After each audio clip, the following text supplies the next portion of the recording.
Your Grace, our Chancellor, Director Adams, graduates, friends, good morning. I'm very, very pleased to be here this morning and celebrate a milestone in the lives of our honorees, namely the successful completion of a post-secondary degree at the University of Manitoba, the awarding of St. Paul's College certificates to you, and your admission into the St. Paul's College Ignatian Society.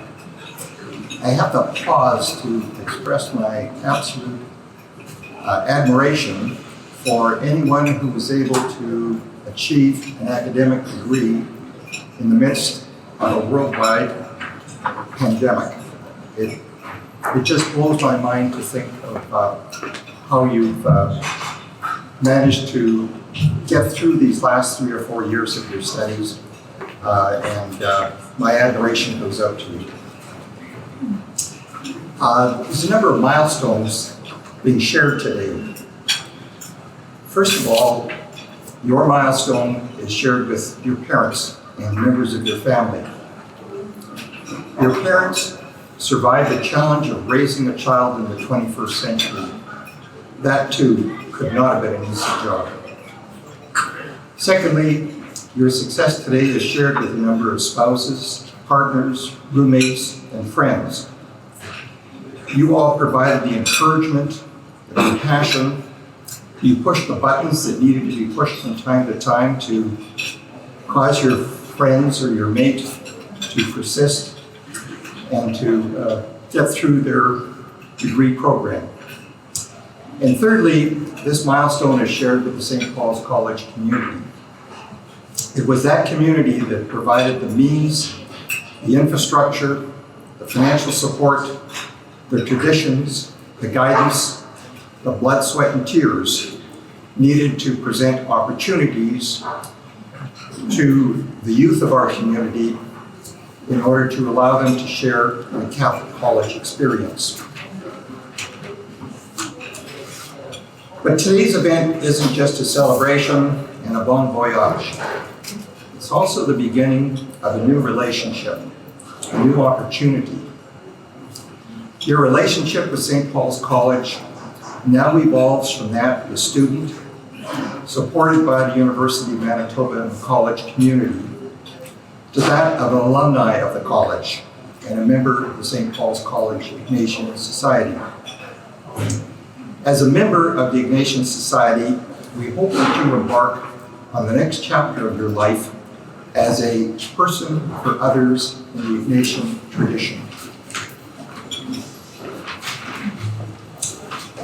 So what I would like to do first this morning is to highlight a couple of the basic principles found in the Ignatian tradition, which I hope will serve you well over the next formative period of your life. So I just picked 3 of them. So the first principle is magis. That's Latin for more.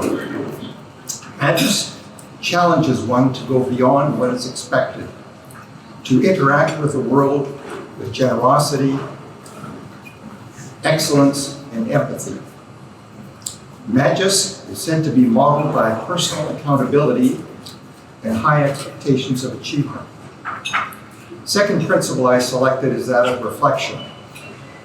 To pause to consider the world around you and your place in it before making decisions. Reflection is said to include challenging the status quo, acknowledging biases, and accepting responsibility for actions.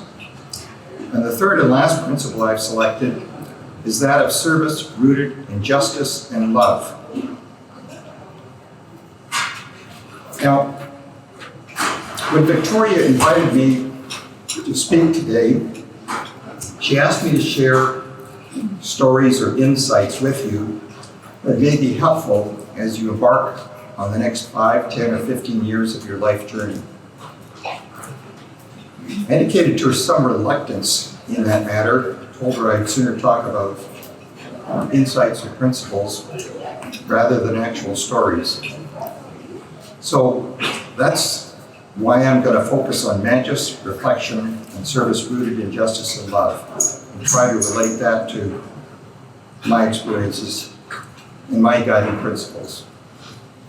Now, I appreciate not all of you will be immediately starting a new career, but bear with me as I reflect on how Ignatian principles might be translated into everyday actions as you go out into the bigger world beyond the walls of academia.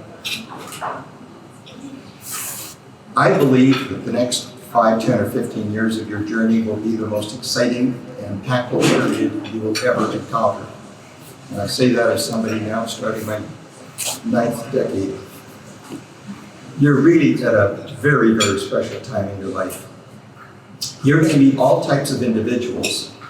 You're going to encounter all kinds of novel circumstances, and you're going to face all kinds of choices. You're going to feel pressure from various directions, vying for your time, for your energy, for your approval, for your love. So what takeaways can I share with you that might be useful during this next phase of your life journey? How are those takeaways reflective of those 3 Ignatian teachings of magis, reflection, and service rooted in love? Takeaway number 1, whatever your objective, commit to it fully. Don't be a passenger. Don't take up space. Engage, and engage in everything you do with passion. Takeaway 2, try to learn from the best in your chosen field.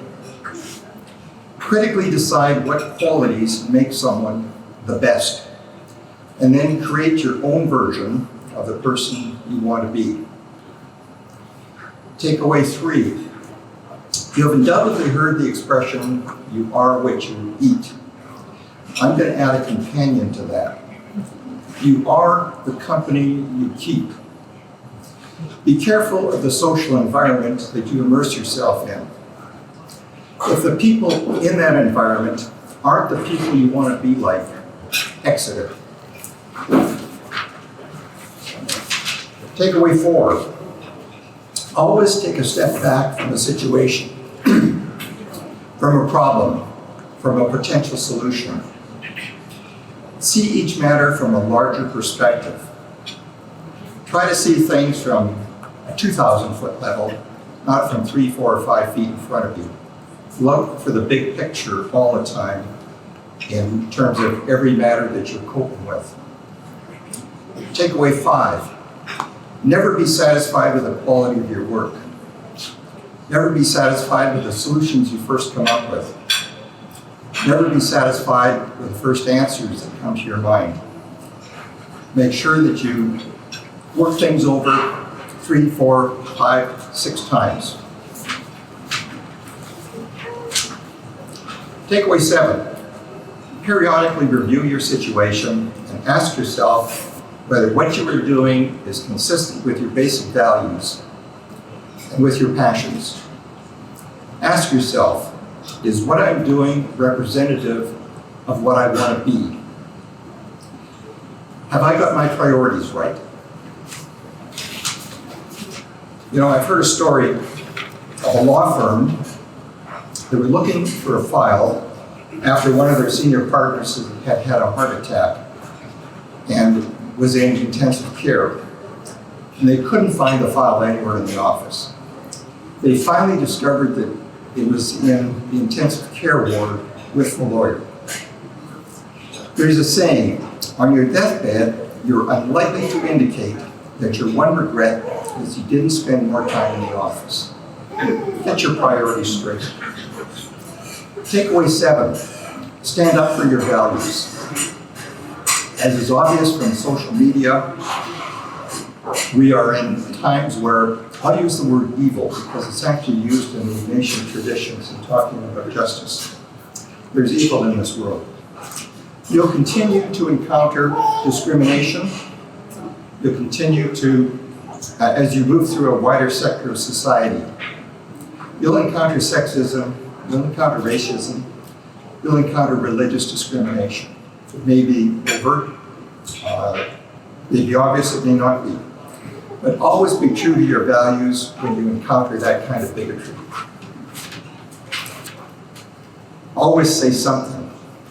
Sometimes it may involve an act of courage. Oftentimes, it's really just making a simple statement about the inappropriateness of what was just said or implied. Might even be a disapproving glance. But you have to do something to replace that negative environment with a more positive one that reflects your values. Takeaway 8.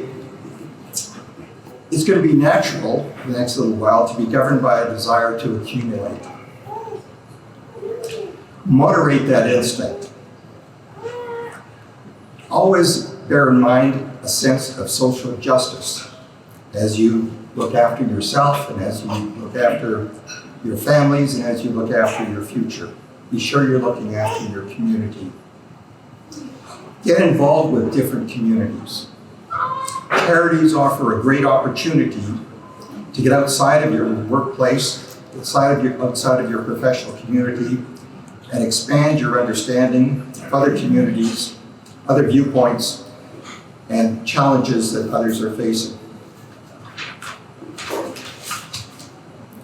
Takeaway 9. Challenge your initial instincts in forming positions on emerging societal issues. We all carry around a lot of baggage from our past. Seek out perspectives of other learned and respected voices that walked a different path from you. Your mind may not always be changed, but your effort will give you a better understanding of positions different from yours. I might mention St. Paul's College offers a number of lectures during the year. The Morrow Center sponsors the Storytelling Festival. Those are opportunities to explore, to learn.